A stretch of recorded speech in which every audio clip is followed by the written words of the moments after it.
Assalamualaikum warahmatullahi wabarakatuh. Alhamdulillah, puji syukur kita panjatkan kehadirat Allah Subhanahu wa Ta'ala yang telah memberikan kita nikmat iman serta kesehatan kepada kita.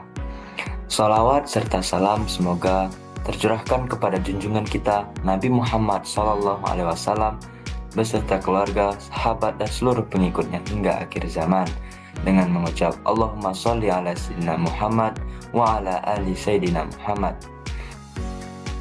Sebelumnya perkenalkan, nama saya Refki Arianto. Pada video ini saya akan memaparkan atau menyampaikan materi mengenai Zaw al-Furud dan As-Sahabah pada mata kuliah Fikih Munakahat dan Mawaris, yang mana mata kuliah ini diampu oleh Bapak Dr. Muhammad Yusuf SAG MPD. Sebelum memasuki materi atau pembahasan, saya ada sedikit pantun untuk kita semua. Pergi ke kampus naik sepeda, bertemu teman, senyum bahagia. Mari bersama buka mata, simak materi dengan gembira. Baik, langsung saja kita memasuki ke dalam pembahasan materi. Latar belakang mengenai Zaw al-Furud dan As-Sahabah dalam konteks hukum waris Islam sangat penting untuk dipahami, mengingat warisan merupakan salah satu aspek yang krusial dalam kehidupan sosial dan ekonomi umat muslim dalam Islam. Pembagian harta warisan diatur secara rinci dalam Al-Quran dan hadis yang bertujuan untuk memastikan keadilan dan kesejahteraan bagi semua anggota keluarga.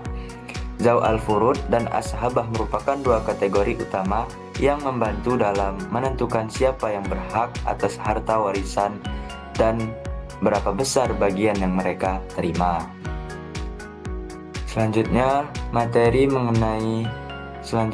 penjelasan Zaw al-Furud. Ahli waris Zaw al-Furud adalah individu-individu yang memiliki hak waris yang telah ditentukan secara jelas dalam Al-Quran dan hadis. Mereka terdiri dari beberapa kategori, termasuk orang tua, pasangan, dan anak-anak. Setiap kategori ahli waris ini memiliki bagian yang spesifik yang diatur dalam hukum waris Islam. Pembagian yang jelas ini bertujuan untuk memastikan keadilan dan menghindari sengketa di antara anggota keluarga. Dengan adanya ketentuan yang tegas, setiap ahli waris dapat mengetahui haknya dan menerima bagian yang sesuai. Selain itu, penting untuk dicatat bahwa ahli waris Zaw al-Furud tidak hanya terbatas pada pasangan dan anak-anak, tetapi juga mencakup orang tua. Misalnya, jika seorang pria meninggal dan meninggalkan seorang istri dan ibunya, maka istrinya mendapatkan seperempat dari harta, sedangkan ibu akan mendapatkan sepertiga dari sisa harta setelah bagian istri dibagikan. Selanjutnya, As-Sahabah. As-Sahabah adalah kategori ahli waris yang berhak menerima sisa harta setelah bagian Zaw al-Furud dibagikan. As-Sahabah biasanya terdiri dari kerabat dekat seperti saudara laki-laki, paman, dan kakek. Mereka tidak memiliki bagian yang ditentukan secara pasti, tetapi berhak atas sisa harta yang ada setelah hak-hak Zaw al-Furud terpenuhi. Konsep As-Sahabah ini menunjukkan pentingnya hubungan kekerabatan dalam Islam, di mana kerabat dekat memiliki tanggung jawab untuk saling mendukung dan menjaga kesejahteraan satu sama lain. Selanjutnya, macam-macam As-Sahabah. Yang pertama adalah As-Sahabah binafsi.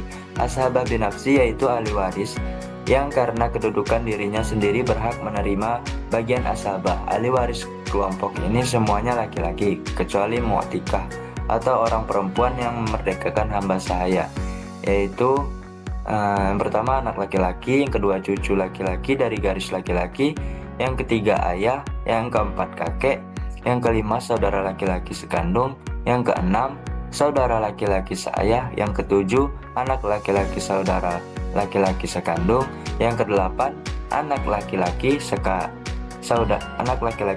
laki-laki seayah, yang kesembilan paman sekandung, yang kesepuluh paman seayah, yang kesebelas anak laki-laki paman sekandung, yang ke-12 anak laki-laki paman seayah, yang ke-13 mu'tik dan mu'tikah. Yang kedua yaitu Ashabah bil khairi. Ashabah bil khairi yaitu ahli waris yang menerima bagian sisa karena bersama-sama dengan ahli waris lain yang telah menerima bagian sisa.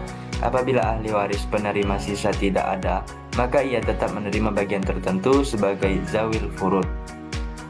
Ahli waris penerima ashabah bil khairi ini adalah anak perempuan bersama-sama dengan anak laki-laki, cucu perempuan garis laki-laki bersama dengan cucu laki-laki garis laki-laki, saudara perempuan sekandung bersama saudara laki-laki sekandung, dan saudara perempuan seayah bersama saudara laki-laki seayah. Selanjutnya yaitu ashabah ma'al khairi. Ashabah ma'al khairi yaitu ahli waris yang menerima bagian sisa karena bersama-sama dengan ahli waris lain yang tidak menerima bagian sisa. Apabila ahli waris lain tidak ada, maka ia tetap menerima bagian tertentu sebagai zawil furud. Ahli waris penerima ashabah ma'al khairi ini adalah saudara perempuan sekandung, seorang atau lebih bersama dengan anak perempuan atau cucu perempuan garis laki-laki seorang atau lebih. Yang kedua, saudara perempuan seayah seorang atau lebih bersama dengan anak perempuan atau cucu perempuan garis laki-laki seorang atau lebih. Jadi kesimpulannya, zaw al-furud dan ashabah dalam hukum waris Islam menegaskan pentingnya pemahaman tentang pembagian harta warisan yang adil dan jelas. Zaw al-furud mencakup ahli waris yang memiliki hak yang ditentukan secara eksplisit dalam Al-Quran dan hadis, seperti pasangan, orang tua, dan anak-anak, yang bertujuan untuk mencegah sengketa di antara mereka. Sementara itu, ashabah adalah kategori ahli waris yang berhak atas sisa harta setelah bagian zaw al-furud dibagikan. Biasanya terdiri dari kerabat dekat. Jadi dengan memahami kedua kategori ini, umat muslim dapat merencanakan dan mengelola harta warisan dengan bijaksana, menciptakan keadilan dan keharmonisan dalam keluarga, serta mencegah konflik yang mungkin timbul akibat ketidakpahaman mengenai hak dan kewajiban masing-masing ahli waris. Baiklah, demikianlah pemaparan materi atau pembahasan materi yang dapat saya sampaikan mengenai zaw al-furud dan ashabah. Saya mohon maaf apabila terdapat hal yang kurang ataupun kesalahan dalam pengucapan, kurang jelas ataupun kurang tepat. Semoga materi yang telah saya sampaikan dapat bermanfaat serta menambah wawasan kita semua. Sebelum saya tutup, saya akan berikan pantun. Daun hijau jatuh ke tanah, diambil anak buat mainan. Ilmu bukan sekedar wacana, tetapi bekal masa depan penuh harapan. Sekian, terima kasih. Wassalamualaikum warahmatullahi wabarakatuh.